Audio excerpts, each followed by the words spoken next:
The skin she's in, he tells a story, a journey of strength, of courage and glory. She is beautiful, inside and out. Don't let the skin define her. There is no doubt. Where ane kendo koraks no med mana kwatieko no enya dichiel.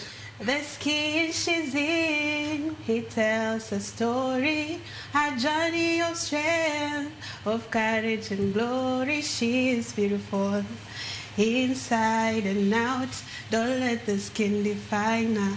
There is no doubt. Pochge pak intiere kod duol mamet mano mar wer.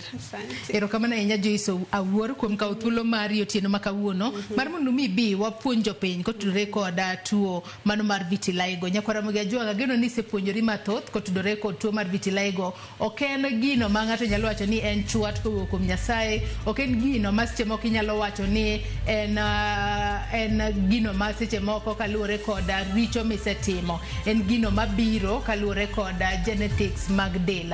Nyakwara Ramogi Ajwang wakawo yuyo madundo gi sani kaduogo tabo bedo kaduogo kod weche manyien mamoko